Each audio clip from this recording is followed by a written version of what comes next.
Hello my dear students, कैसे हैं बच्चे आप लोग। बेटा आज हम पढ़ेंगे फ्लेमिंगो का 4th chapter, that is the rat trap. कौन सा चैप्टर पढ़ेंगे बेटा from your book Flamingo, the 4th chapter that is the rat trap. The rat trap is a story which is written by Selma Lagerlof. Selma Lagerlof ने ये story लिखी है और इस स्टोरी के through this story is just like a fairy tale. ये जो story है एक फेरी टेल की तरह से है, जिसके थ्रू जो राइटर हैं सेल्मा लेगरलॉफ, उन्होंने एक मैसेज कन्वे करने की कोशिश की है कि कोई भी कितना भी बड़ा पापी हो, उसके अंदर भी कहीं ना कहीं एक गुडनेस छिपी हुई होती है। ठीक है, चाहे वो कोई भी व्यक्ति हो, हर किसी व्यक्ति में कोई ना कोई गुडनेस ज़रूर होती है बेटा।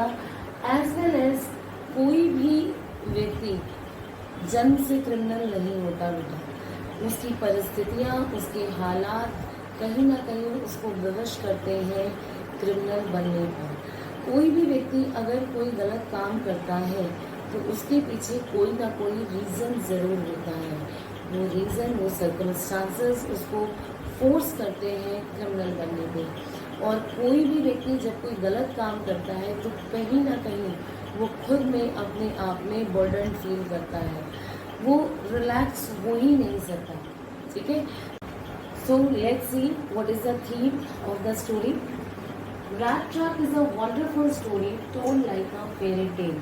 यानी कि जो रैट ट्रैप स्टोरी है बेटा, बिल्कुल इसको परियों की कहानी की तरीके से प्रस्तुत किया गया है, एक फेरी टेल की तरह से है, which gives voice to the writer's conviction that no man is criminal by birth। जैसे मैंने अभी बताया था कि ये जो राइटर की एक जो धारणा है, जो उसकी सोच है, उसको हमारे सामने लेकर आती है। वो क्या है सोच कि कोई भी व्यक्ति बेटा जन्म से अपराधी नहीं होता।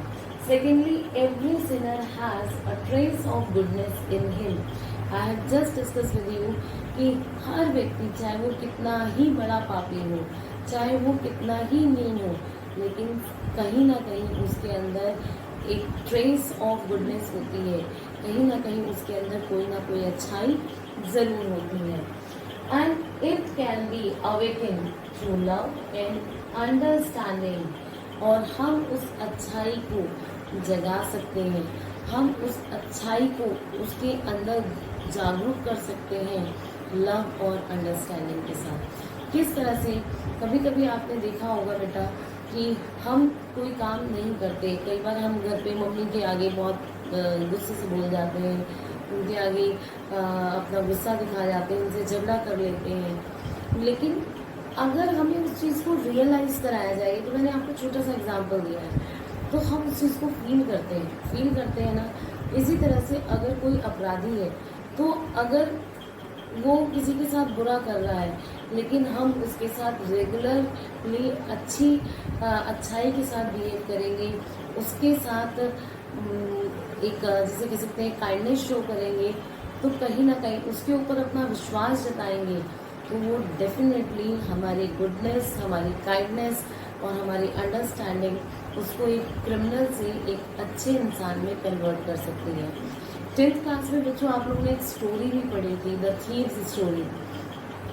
उस थीव्स स्टोरी में क्या था कि एक जो कैरेक्टर होता है हरी सिंह, और वो अपने ऑनर अनिल सिंह, यानी कि उसमें क्या था, आपने देखा भी होगा कि अनिल सिंह उस पर विश्वास करता है और उसको जॉब पे रखता है, और फाइनली हरी सिंह चोरी करना भी चाहता है, उसके यहाँ से चोरी करके निकलता भी है, बट वापस वो पैसे वहीं रख जाता है। ऐसा है ना, पढ़ा था आपने 10th क्लास में। तो यानी कि कहीं ना कहीं उसके ऑनर की अच्छाई उसको बुरा काम करने से रोक देती है। सेम थिंग इज देयर कि जब हम किसी पे भरोसा करते हैं, ठीक है, बिल्कुल निस्वार्थ रूप में उसके साथ भलाई करते हैं, उसके साथ अच्छाई करते हैं, उसके साथ कहीं ना कहीं एक हम अपनी अंडरस्टैंडिंग शो करते हैं, तो वो कोई भी कितना भी बड़ा अपराधी हो, कहीं ना कहीं उसकी गुडनेस उसको ज़रूर हिट करती है, उसको कहीं ना कहीं वो प्रिकिंग होती है कि नहीं, मुझे गलत नहीं करना है। तो ऐसा ही कुछ इस स्टोरी में भी हम देखेंगे, ठीक है। Love and care can change a thief into a decent fellow. Same thing है बेटा, मैंने अभी आपको बताया कि 10th में आपने जो स्टोरी भी पढ़ी थी, तो यहाँ पे भी यही बताया है कि अगर हम किसी को प्यार देते हैं, उसकी केयर करते हैं, love and care can convert a thief also into a good man, and this is the theme of the story. और यही जो हमारी स्टोरी है द रैट ट्रैप, उसका थीम भी यही है, ठीक है। Let's see about the main characters of the story. The main character is the first of all we will just know about the paddler and the stranger। दोनों एक ही हैं, जिसको हम पैडलर भी कहते हैं इस स्टोरी में, और स्ट्रेंजर भी है, ठीक है।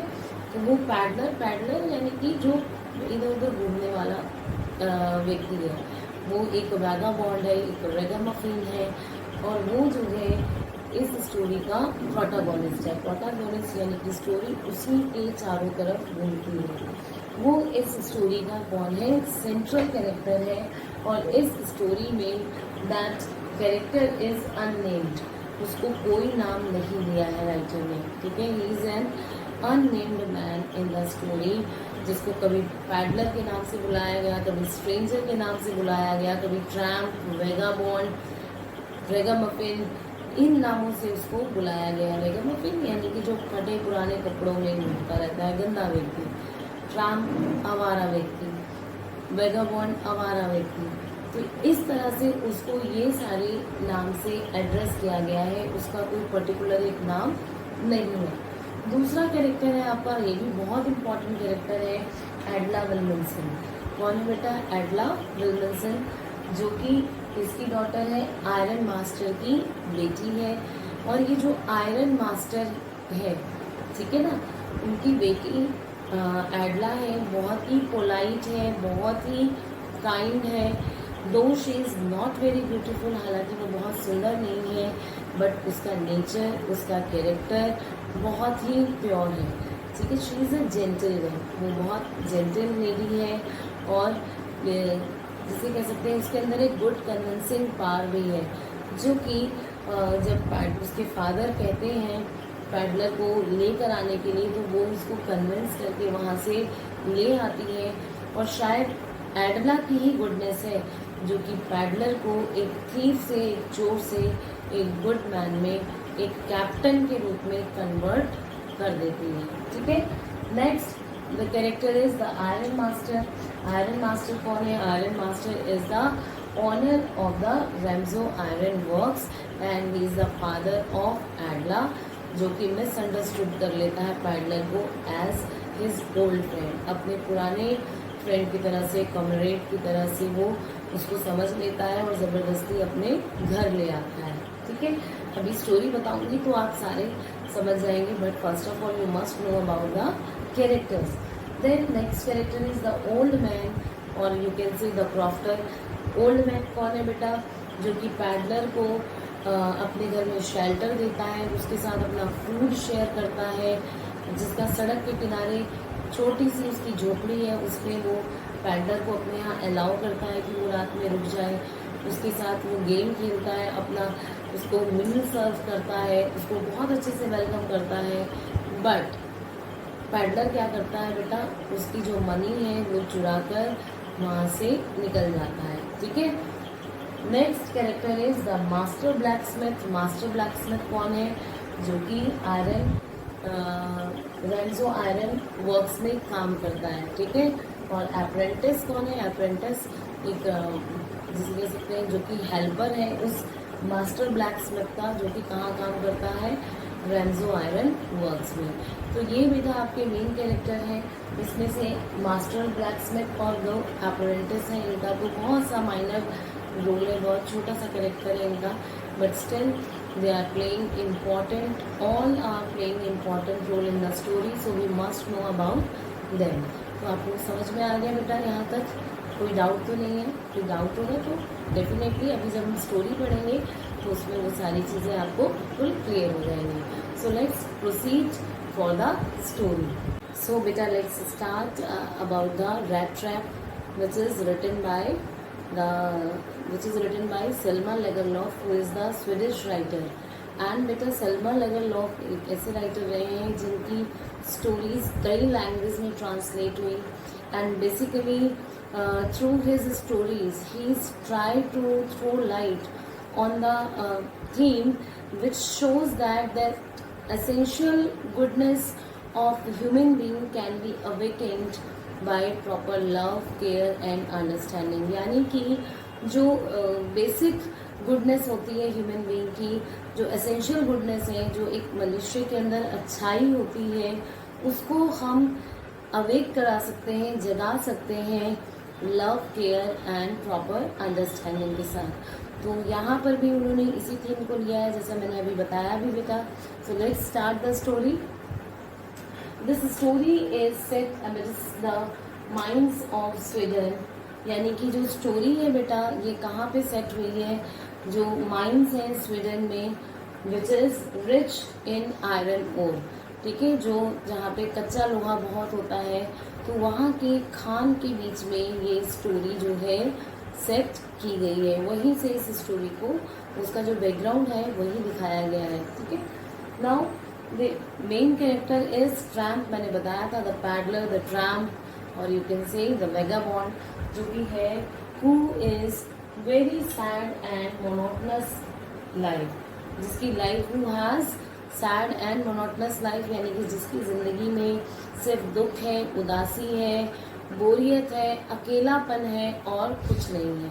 क्योंकि वो होमलेस है, होमलेस वॉन्डरर है, अकेला रहता है, कोई उसकी केयर करने वाला नहीं है, कोई उसको समझने वाला नहीं है. तो इसीलिए उसकी लाइफ कैसी है बेटा, sad. His eyes gleamed with hunger. उसकी आंखों में एक भूख दिखाई देती है. क्यों? क्योंकि उसके जो जिसे कह सकते हैं कि किसी चीज़ को पाने की, कुछ खाने की, क्योंकि उसको ठीक से खाना नहीं मिलता, उसके पास अपना घर नहीं है, उसके पास प्रॉपर चीज़ें नहीं है, तो उसके आंखों में हम उस भूख को, उस हंगर को देख सकते हैं. Next, he lived in rags. यानी कि वो फटे पुराने कपड़ों में रहता है, इसीलिए रागामफिन भी उसे कहते हैं. And he had sunken cheeks. उसके गाल जो हैं बिल्कुल पिचके हुए हैं. संकन चीक्स यानी कि पिचके हुए हैं, जो क्या शो करते हैं कि यानी कि वो कुपोषित है, उसको अच्छा खाना नहीं मिल रहा, उसकी अच्छी हेल्थ नहीं है. तो इस तरह से ये जो आपका ट्रैम्प है उसका बारे में बताया गया है, जो आपका प्रोटागोनिस्ट भी है, जो कि सेंट्रल फिगर है इस स्टोरी का. कैसी उसकी लाइफ है, सैड एंड मोनोटनस, और उसकी आंखों में एक हमें हंगर दिखती है. There is a glimpse, eyes gleamed with hunger, there is a glimpse of hunger you can say. और उसकी आंखें एक जिसे कह सकते हैं उसका रिफ्लेक्शन है हंगर का उसकी आंखों में. और उसके जो चीक्स हैं that is sunken, as well as he lived in rags. Just move ahead now. Just to keep his body and soul together, just to survive, just to live, and just to earn his bread and butter. What he used to do, he used to sell rat traps. वो rat trap बेचा करता है, और rat trap बेचने के लिए उसको क्या करना पड़ता है, rat traps बनानी पड़ती है. और rat trap बनाने के लिए जो मटेरियल है, वो मटेरियल भी वो कहाँ से रिस्टोर करता है, कहाँ से कलेक्ट करता है, that is from farms and through begging. या तो वो फार्म हाउस से जाकर चुपचाप छोटी मोटी चोरी कर लेता है, या वो उसको भीख में मांग के ले आता है. यानी कि अपने जीवन को चलाने के लिए वो छोटी मोटी चोरी करता है, और रैट ट्रैप बेच के, क्योंकि रैट ट्रैप बेच के उसको सफिशिएंट इतना पैसा नहीं मिल पाता. So he used to be involve what type of in begging also. वो भीख मांगने का भी काम करता है. Next is his philosophical thought. बेटा देखो, ये जो इसमें फिलोसफिकल थॉट है, यानी कि one evening while he was just coming back from his work, अपने वर्क से, यानी कि जो रैट ट्रैप बेचने का काम करता है, वो रैट ट्रैप बेच के लौट रहा है. बहुत थका हुआ है, उसका कोई घर नहीं है, तो वो थका हुआ, थके कदमों से आ रहा है, तो उसके दिमाग में एक फिलोसफिकल थॉट जनरेट होता है. और वो थॉट क्या है, उसे हमेशा लगता है कि this world has never been kind for him. उसके लिए ये संसार कभी भी काइंड नहीं रहा, उसके साथ इस संसार में कभी कुछ अच्छा नहीं किया। तो उसके दिमाग में एक आइडिया आता है। वो आइडिया क्या है बेटा, वो थॉट क्या है, that this whole world is big rat trap. वो इस पूरे संसार को क्या मानता है कि ये पूरा संसार एक बड़े चूहेदान की तरह से है। उसने किससे कंपेयर किया, ये मेटाफर दिया उसने। वो मेटाफर क्या है, ही just assume that this world is nothing but a big rat trap। And इसमें क्या है, देखो बेटा रैट से उसने कंपेयर क्यों किया है। आपने सबने चूहेदानी देखी होगी, ऐसी होती है ना ये इस तरह से, इसमें ये बार्स बनी हुई है, ठीक है, और इसके अंदर एक ये हुक सा लगा हुआ होता है ना, ये इस तरह से हुक सा। आप इस हुक में क्या करते हैं, कोई भी रोटी का टुकड़ा या कुछ फंसा देते हैं, ठीक। अब जब आप ये रोटी का टुकड़ा इसमें फंसा देते हैं और कोई भी चूहा, इसका ये जो डोर है ये ऐसे खुला रहता है और ये हुक से इससे फंसा रहता है। जैसे ही कोई चूहा इसके अंदर एंटर करेगा और वो इस बेड को टच करेगा, इसको खींचेगा लेने के लिए, जैसे ही वो इसे खींचेगा इधर से ये हुक इससे खींच के ये डोर जो है बंद हो जाएगा। ऐसा ही होता है ना। तो यहाँ पर भी उसने यही कहा है कि ये जो वर्ल्ड है ये बिल्कुल रैट ट्रैप की तरह से है। हम सब इस दुनिया में आते हैं, हमारा जब जन्म होता है तो हम बिल्कुल प्योर थॉट के साथ होते हैं। हमारे पास कुछ भी बिल्कुल जिसे कह सकते हैं किसी तरह की कोई मोह माया कुछ नहीं है। लेकिन जैसे ही हम संसार में आते हैं और यहाँ पर ये बेट का काम क्या क्या करते हैं, riches, joy, our friends, relations, ये सारी चीज़ें किसका काम करते हैं, बेट। बेट मीन्स लालच का टुकड़ा। ये क्या करते हैं, इट वर्क्स एज अ बेट, एक बेट का काम करते हैं।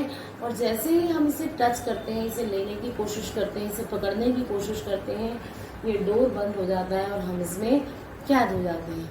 So that's why he compare the world with rat trap with this thought कि ये जितनी भी चीज़ें हैं, because this world also lures with riches, joy, shelter, food, clothing, बिल्कुल इसी इन सब चीज़ों से हमें अट्रैक्ट करता है।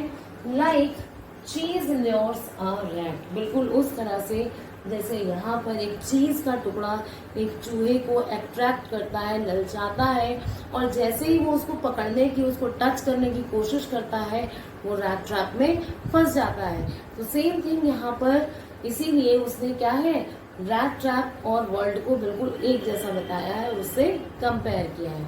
इज दिस क्लियर, समझ में आया? चलिए let's move ahead. Now what is the turning point in his life.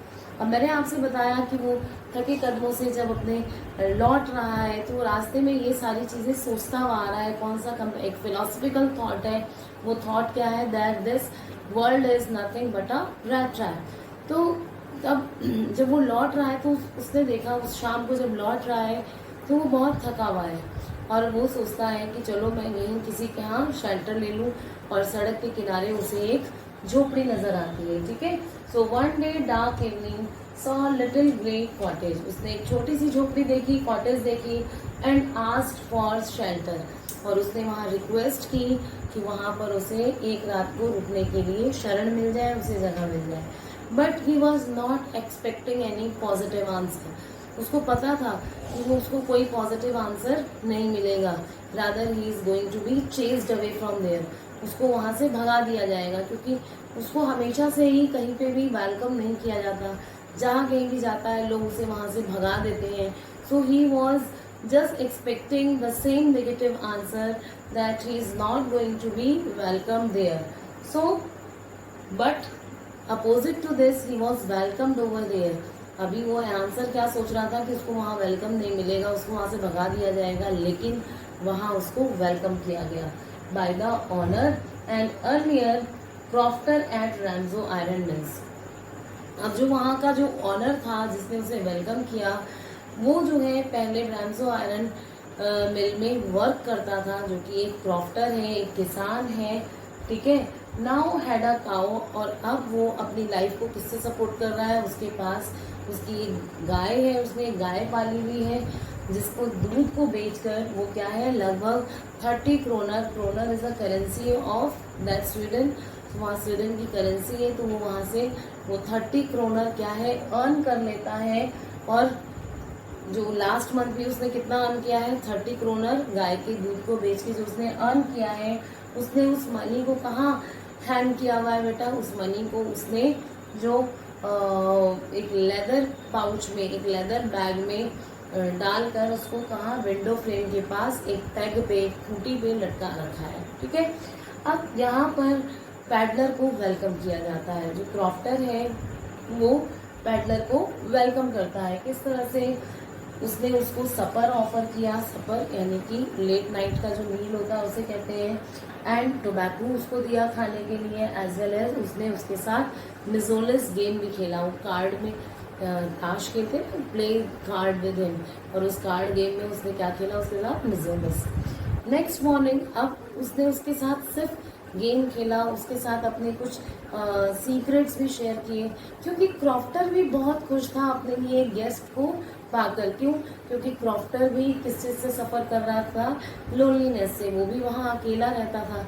Rather he was happy to get a companion for a night. उसको एक रात के लिए एक कंपेनियन मिला, तो उसने भी उसको बहुत अच्छे से वेलकम किया, उसको अच्छे से खाने पीने को दिया, उसको टोबैको भी दिया।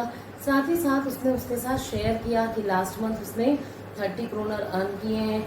अब उसे लगा कि शायद ये जो रैट ट्रैप है मेरी बात को बिलीव नहीं कर रहा है, इसीलिए उसने क्या किया, जो पाउच वहाँ पे विंडो पे हैंग कर रहा था, उसने उसको लाकर उसको शो किया कि किस तरह से उसने वो अर्न किए हैं, वो क्रोनर्स भी दिखाए। ठीक है। और फिर वापस उसने उसको वहीं पर जाकर टांग दिया। अब यानी कि जो रैट ट्रैप पैडलर है उसको पता चल गया था कि उसके पैसे कहाँ रखे हुए हैं। Next morning tramp parted from crofter. अगली सुबह क्रॉफ्टर भी उठा और वो पैडलर भी जगा, और उसने पैडलर ने उसको क्या है, गुड बाय किया, और दोनों अलग अलग रास्तों पे चले गए। क्रॉफ्टर ने भी अपना घर बंद किया और वो भी वहां से चला गया। Half an hour later tramp return and stall money. लेकिन आधे घंटे बाद वो जो पैडलर था वो गया और वापस उसके घर के पास आया, और वो जो विंडो पैन थी उसको स्मैश किया, उसको तोड़ा, और वहां से उस पाउच को, उसमें से 30 क्रोनर निकालकर वो वहां से भाग गया। He has just went to public highway की तरफ से वो निकल गया। लेकिन अब जब वो पब्लिक हाईवे की तरफ से जा रहा है तो उसके मन में डर है। उसे लग रहा है कि अगर मैं यहाँ से जाऊंगा तो कहीं ना कहीं, क्योंकि वो गलत काम करके गया है, उसने चोरी की है, तो कहीं ना कहीं उसके मन में डर है कि वो पकड़ा ना जाए। इसीलिए वो क्या चाहता है कि वो इससे अच्छा तो वो फॉरेस्ट वे से निकल जाए। ठीक है। क्योंकि जब भी हम कोई गलत काम करते हैं तो हमें लगता है कि कोई हमें देखे नहीं और हमारी चोरी पकड़ी ना जाए। यहाँ पर उसने क्या है, एक क्रॉफ्टर के 30 क्रोनर्स चुरा के वो वहां से एस्केप किया है। अब देखो सिचुएशन कितनी सिमिलर हो गई है।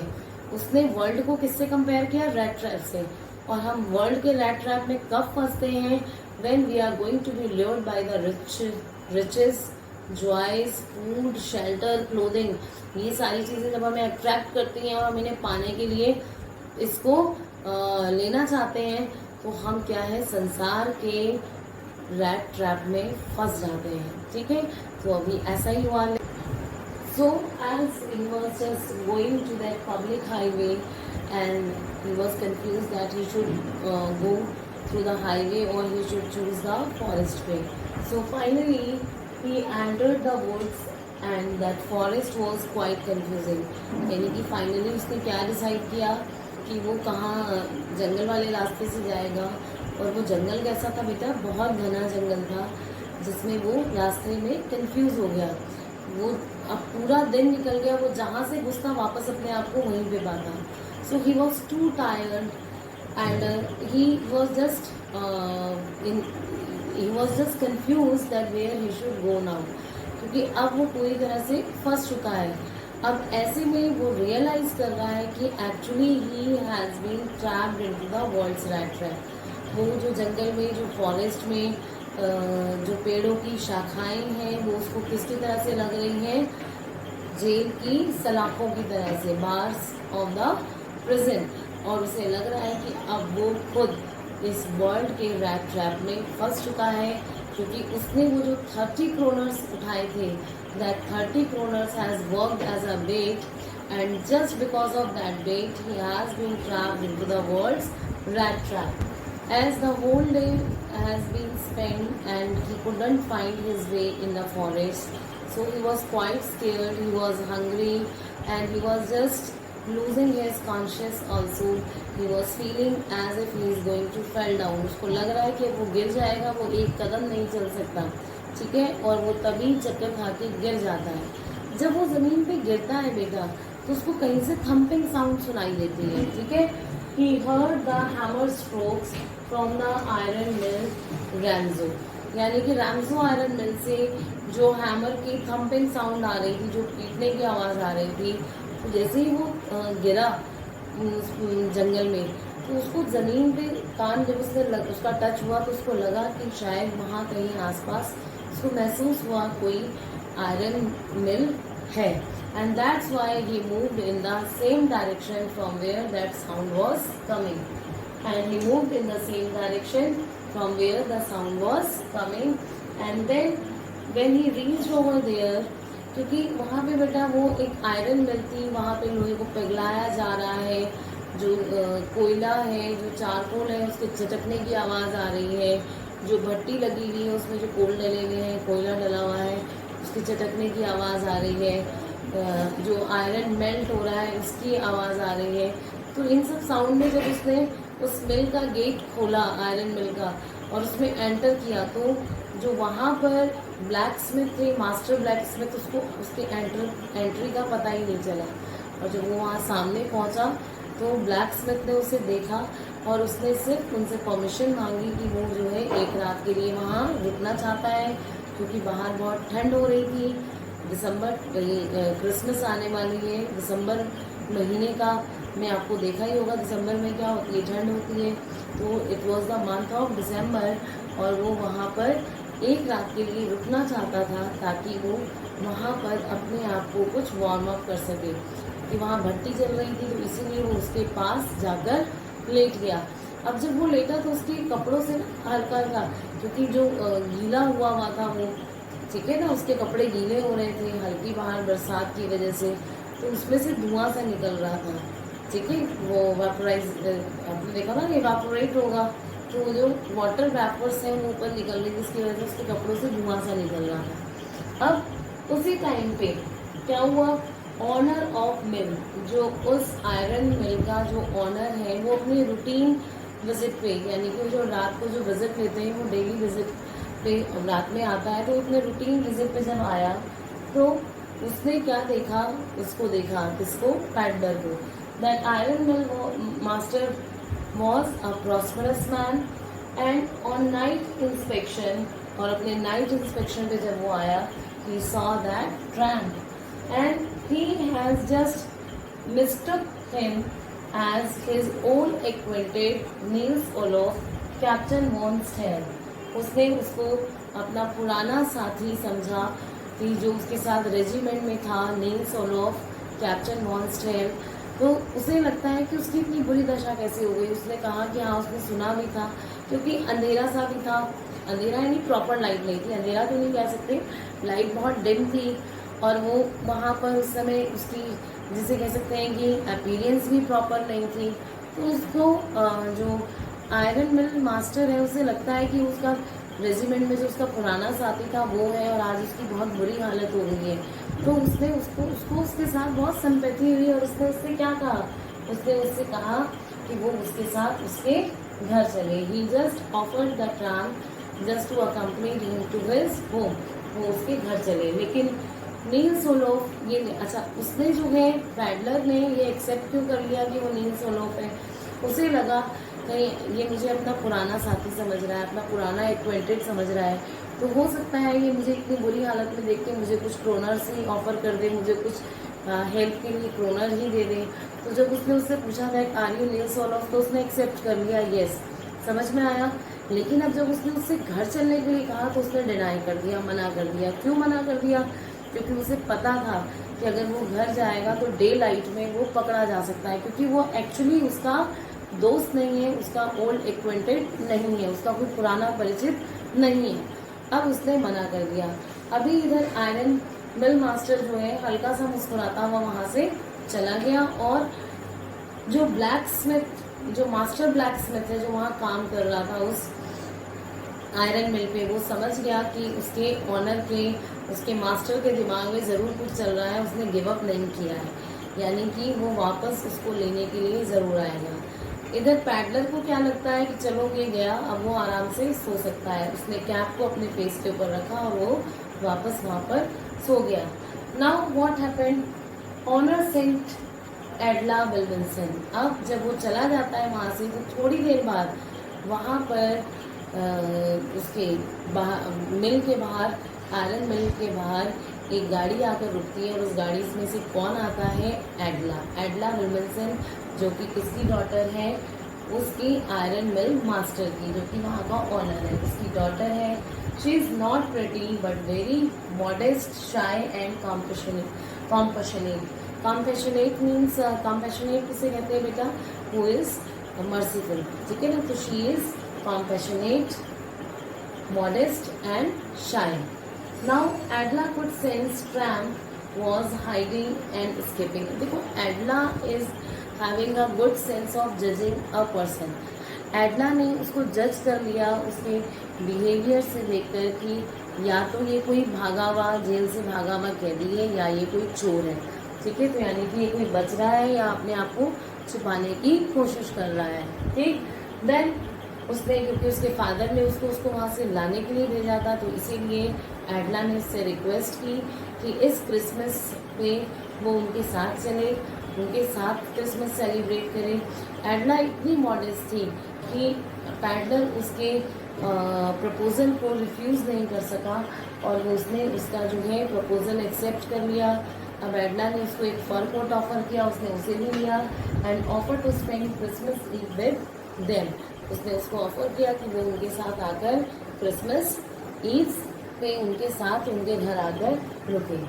Now what happened on the day Christmas Eve. अब एडला के साथ वो घर चला गया और जाते हुए वो समझ रहा है कि वो अपने आप को शेर के मुंह में डाल रहा है, उसके डेन में जा रहा है, उसकी मान में जा रहा है, ये जानते हुए भी कि वो पकड़ा जाएगा। लेकिन वो एडला इतनी मॉडेस्ट है कि वो उसके प्रपोजल को रिफ्यूज़ नहीं कर पाया। अब जब वो उसके घर गया तो एडला ने उसको कपड़े दिए, वो उसने नहाया धोया और वो जो फ्रेश होकर नीचे आया, उसने शेप वगैरह भी बना ली। तो अब जो आयरन मिल मास्टर हैं वो उसका डाइनिंग टेबल पे वेट कर रहे हैं, ठीक है। उसका जो है साथ में ब्रेकफास्ट और करने के लिए वेट कर रहे हैं। अब जब वो स्टेज से डाउन आ रहा है तब उसको उसकी जो रियलिटी है वो उनके सामने डिस्क्लोज हो जाती है। Yes, what happened on the eve of Christmas, hospitality, bath, shaven, clean, यानी कि उसने बहुत अच्छे से उसको वेलकम किया। किसने? एडला ने उसको मतलब उसके नहाने का अरेंजमेंट किया, उसकी शेव करने के लिए दिया। फाइनली उसने शेव कर लिया, अपने आप को क्लीन कर लिया, नए कपड़े पहन लिए। जब वो उसके बाद नीचे आया तो ऑनर ने रियलाइज़ किया, ऑनर ने अब उसको डे लाइट में पहचान लिया। तो शायद उसने उसकी आइडेंटिटी को मिस्टेक किया है, उसको पहचानने में उसने गलती की है।